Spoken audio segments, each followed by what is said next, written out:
샬롬 할렐루야. 창세기 8장 1절에서 2절입니다. 하나님이 노아와 그와 함께 방주에 있는 모든 들짐승과 가축을 기억하사 하나님이 바람을 땅 위에 불게 하심에 물이 줄어들었고 깊음의 샘과 하늘의 창문이 닫히고 하늘에서 비가 그치매. 아멘. 창세기 강의 114번째입니다. 114입니다. 노아 시대의 대홍수는 신화나 전설이 아니며 실제 있었던 엄청난 사건입니다. 노아의 홍수가 사실이라는 것을 입증해 주는 증거, 또 하나님께서 방주에 탄 이들을 권념하사 물을 감하게 하셨다는 말씀의 뜻을 살펴보죠. 노아의 홍수를 입증하는 증거 첫째는 역사적인 증거입니다. 전 세계적으로 고대 문명의 역사에서 홍수에 대한 전설을 찾아볼 수가 있지요. 학자들이 세계 곳곳에서 수집한 홍수 전설은 270여 개나 된답니다. 이것들의 공통점은 홍수가 전무후무한 크기였고 홍수를 피하기 위해 큰 배를 지었다. 배에 사람과 각종 짐승들도 태웠다. 홍수를 피해 살아난 사람은 소수였다는 것입니다. 특히 미국의 인디언들은 무려 58개의 홍수 전설을 갖고 있다지요. 인디언들이 많이 살던 미시간 주 일대에서는 오래된 석판들이 여러 개가 발견이 되었습니다. 그 중에 잘 정리된 제일 큰 석판에는 5칸으로 구분된 그림이 있습니다. 맨 위 첫째 칸 가운데에는 태양이 있고 어떤 사람이 하늘을 향해 경배하고 있지요. 둘째 칸에는 사람들이 물에서 허우적거리는 장면이 그려져 있습니다. 셋째 칸에는 큰 배가 물에 떠 있고 총 40개의 네모칸이 보입니다. 즉 비가 40일 동안 내렸음을 의미하지요. 넷째 칸에는 해가 보이고 배에서 짐승들이 나오며 4명의 남자가 만세를 부르고 있습니다. 바로 노아와 세 아들들이지요. 다섯째 칸에는 7줄 무지개가 선명하게 새겨져 있습니다. 고대 인디언들이 이런 이야기를 석판에 새겨 넣을 수 있었던 것은 이미 조상들에게서 홍수 이야기를 전해 들었기 때문이지요.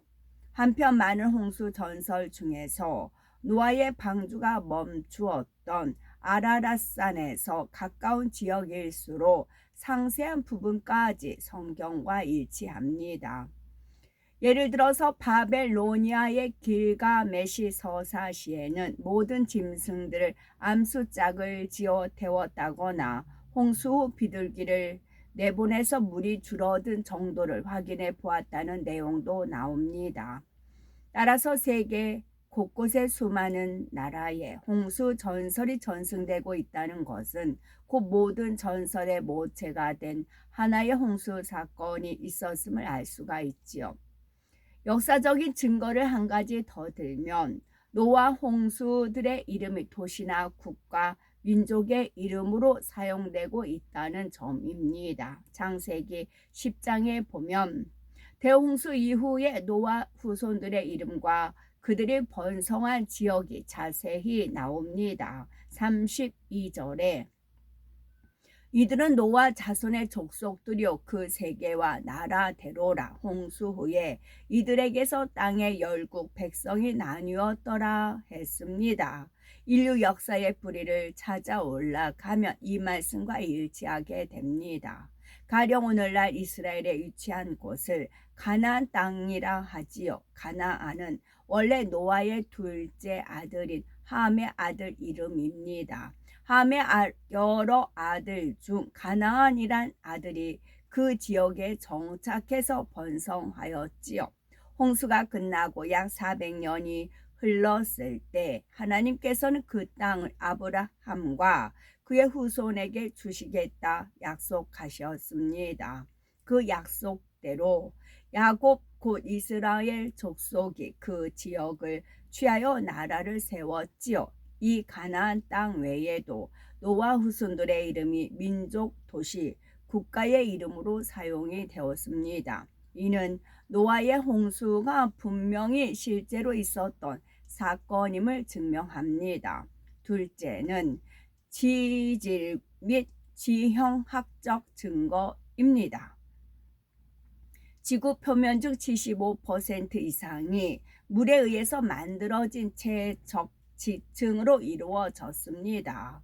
지구가 물에 완전히 잠긴 상태에서 태양, 지구, 달의 인력으로 생긴 썰물과 밀물에 의해 짧은 기간 동안 전 지구적으로 퇴적층이 생겼지요. 높은 지대는 물살에 의해서 깎이고 깎인 흙은 낮은 지대에 쌓이면서 퇴적물의 성분에 따라 층을 이룹니다. 실제 지구 표면의 퇴적층 넓이는 너무도 광범위합니다. 또 각 퇴적층들은 마치 무지개 떡을 쌓아 올려놓은 것처럼 퇴적 물질의 성분이 매우 균일하며 각 층의 경계면도 거의 평행을 이룹니다. 연구자들은 지구 표면에 이런 퇴적 지층이 형성되려면 전 지구적으로 노아의 홍수 같은 대홍수가 있어야 한다라고 결론을 지었지요. 노아 홍수의 또 다른 지형학적 증거로 세계 곳곳에 바다 깊은 곳에서 발견되는 고대 유적들을 둘 수가 있습니다. 문명의 흔적들을 간직한 고대 도시들이 발견되었지요. 대홍수 시 지각의 대격변으로 인해 영원히 해수면 아래 잠긴 것입니다. 이와 반대 현상도 일어났지요. 바로 원래 바다였던 지역이 대홍수 시 대격변으로 인해서 산이 된 것입니다. 그래서 히말라야나 알프스 같은 높은 산맥에서 조개류, 물고기류, 해조류 등 바다 생물의 화석이 많이 발견되고 있지요. 미국 서부의 그랜드 캐년의 해발 1600m 높이의 암석층들도 대부분 바다 생물의 화석을 포함하고 있고, 페루 안데스 산맥 4000m 고지대에서도 대략 5000마리의 굴 화석이 발견되었습니다. 이는 안데스, 히말리아, 알프스 산맥이 옛날에는 물 아래 있었음을 증명하며 대홍수 시 융기 현상으로 오늘날은 높은 산맥이 된 것입니다. 셋째는 세계 인구가 증거를 합니다. 홍수 이후에 8명으로 시작된 세계 인구는 통계학적 견지에서 볼 때 오늘날 인구와 잘 들어맞습니다. 노아의 홍수가 끝난 시점인 약 4360년 전 8명으로부터 인류가 번성했음을 기정사실로 하여 계산해 보니 현재 세계 인구와 일치하였지요. 만일 노아의 홍수가 없었거나 진화론이 맞는다고 한다면 세계 인구는 지금보다 엄청나게 많아야 합니다. 그러나 성경이 참이요 노아 홍수 시 살아남은 사람은 단 8명 뿐이었기에 오늘날의 세계 인구가 된 것입니다.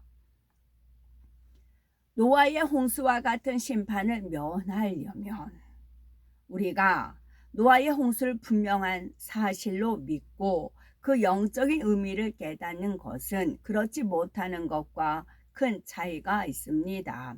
마지막 때를 사는 사람들에게는 더더욱 그렇지요. 노아의 때에는 홍수로 심판이 있었듯이 이제 이 세상은 다시 한번 그 동일한 말씀으로 불사르게 됩니다. 그날에는 경건치 않은 사람들이 심판받고 멸망을 받게 되는 것입니다. 노아의 홍수가 닥쳐왔을 때도 하나님을 멀리한 채 경건하지 못한 삶을 살았던 사람들은 모두가 심판으로 멸망당했죠. 오늘날도 하나님을 멀리하며 경건치 않게 사는 사람들에게는 노아의 홍수 때와 같은 심판이 다가오고 있다는 사실이지요. 따라서 우리는 성경을 통해 노아의 홍수가 왜 있어야 했고 어떤 사람이 구원받았는지 마음으로 깨달아야 합니다. 마음으로 깨닫는 사람은 다가올 심판을 잘 준비하여 구원에 이를 수가 있지요. 혹 신앙생활이 힘들거나 교회 울타리 안에 있는 것이 답답한 분이 있습니까? 노아의 가족들은 육으로 볼 때 방주 안에 답답할 수 있었고 방주 안의 생활도 고되었습니다. 그렇다고 방주 밖의 세상을 동경하며 방주에 타지 말 걸 하며 후회를 했을까요? 아니죠. 구원의 방주에 탔다는 사실만으로도 감사하며 모든 시간을 이겨낼 수가 있었습니다. 우리들은 구원의 은총을 입었음에 항상 감사하며 영적인 방주인 하나님 말씀 안에 온전히 거하여 항상 하나님의 보호하심을 받아야 되겠습니다.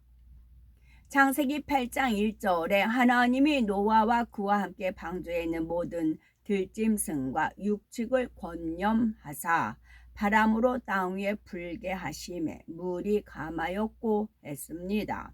여기서 권념은 돌아보며 생각함이라는 뜻이죠. 그러면 하나님께서 방주에 탄 이들을 권념하사 물을 감하게 하셨다는 말씀은 무엇일까요? 하나님께서는 공의 가운데 대홍수 심판을 이루셨지만 노아와 그의 가족들을 통해 인간 경작을 새롭게 이루기 원하셨습니다. 그런데 대홍수 후에는 완전히 육의 자연 법칙이 이 땅에 적용이 되었지요. 하나님의 근본의 빛이 홍수가 시작되면서 남김없이 거둬졌기 때문입니다. 하나님께서는 물이 언제 감해져야 살아가기에 가장 좋은 환경이 조성될지 아셨습니다. 노아와 가족들은 물론 짐승과 가축들까지도 권념하사 가장 좋은 때에 맞게 이루어 주신 것이지요. 그래서 하나님께서는 150일간 지구를 뒤덮었던 물을 이제 감하게 하셨습니다. 즉 바람으로 땅 위에 불게 하여 물을 감하게 하셨지요.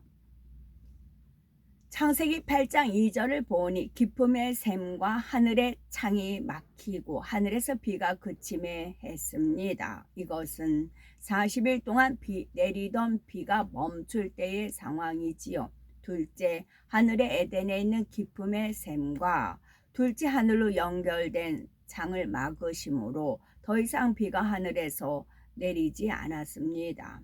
여기서 기쁨의 샘과 하늘의 창이 막혔다는 표현에 주목해야 합니다. 닫혔다 표현이 아니라 막혔다라는 표현을 쓰셨죠. 만약 닫혔다고 했다면 이는 하늘의 창이 아예 닫혔다는 의미가 됩니다. 그렇게 되면 이 땅에 내려온 물들이 다시 둘째 하늘로 올라갈 수 있는 통로가 완전히 닫혀버리지요. 즉 바람이 불어서 물이 증발해도 둘째 하늘로 올라갈 길이 없는 것입니다. 그러므로 기쁨의 샘과 하늘의 창들을 닫으신 것이 아니라 막으셨지요. 즉 둘째 하늘과 첫째 하늘 사이의 통로는 열어 놓으신 채 둘째 하늘의 물이 더 이상 첫째 하늘로 내려오지 않도록 하셨습니다. 이 역할은 내 생물이 감당을 하였지요. 또 지구에 내린 물이 증발되어 둘째 하늘에 흡수되도록 바람을 일으키는 역사도 내 생물이 감당을 했습니다. 이때 내 생물이 일으킨 바람은 매우 큰 바람이었지요. 그래서 지구의 물이 신속하게 본래 나왔던 곳으로 다시 흡수되어 들어갈 수가 있었습니다. 그렇다 하여 태풍처럼 무섭거나 매서운 바람은 아니었지요. 이처럼 하나님께서는 홍수로 지구를 덮은 물을 감하게 하실 때도 공의의 법칙대로 이루셨습니다. 하나님은 능력이 많으시기요.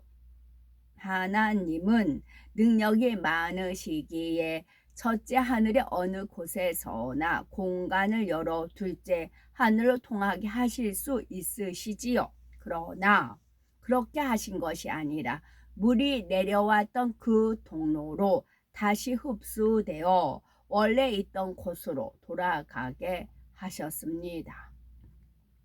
노아의 대홍수 심판은 처음부터 끝까지 하나님의 계획 속에 이루어졌습니다. 비는 언제부터 와야 하고 얼마 동안 내려야 하는지, 물은 얼마나 불어나고 언제부터 감해야 하며 감하는 속도는 얼마나 돼야 하는지도 모두 하나님께서 주관해서 이루셨지요.